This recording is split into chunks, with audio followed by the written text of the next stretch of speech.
why selling meat cuts or individual cuts of meat is killing your beef business. I do not sell individual cuts. I don't recommend anyone sells individual cuts, but it is a pothole and a mistake all of you farmers fall into. I mean, all of you. And I don't recommend it, and I'm going to tell you why.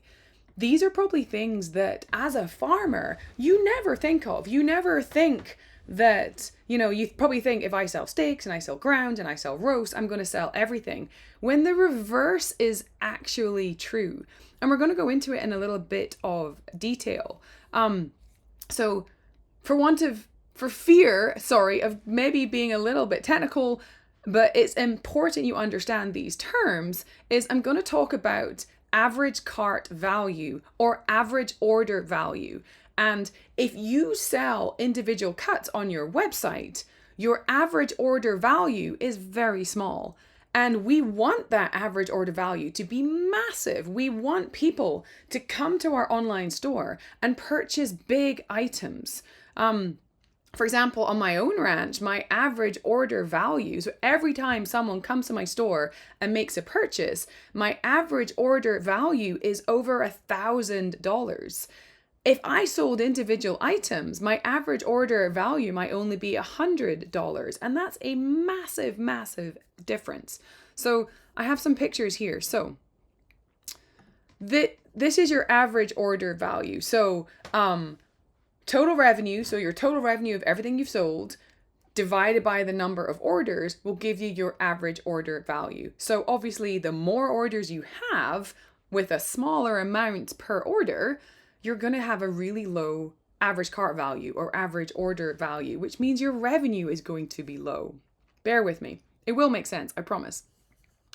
And we want that average order value to be as big as we can. And how do we fix that? I will get into that. So if this looks like your store, if your store looks like this, I'm above the picture. These are all individual items. So one of two things is going to happen. People are going to buy all your steaks and maybe your ground, and everything else is going to be in your freezer. How do you sell that? So if you were selling individual cuts, two things are going to happen. Step one, you have just paid the butcher probably $1,200 to process that animal, and all that meat is in your freezer. So you're now down $1,200 and you have all that meat to sell. So you're going to sell a couple of steaks here and a couple of steaks there, and you're going to see the money come in dribs and drabs. It's going to get lost in the noise, and it's not going to pay for those things that you need it to pay. So that's one. Two, you're going to be left with a freezer full of beef. and you can't sell it. So we need to make that average order or average cart value as big as we can. And we want to pre-sell. So I'm not going to go into pre-selling now. I'll go over that in my next video. But I pre-sell everything. So currently, this is the 12th of May. I am sold out until 2027.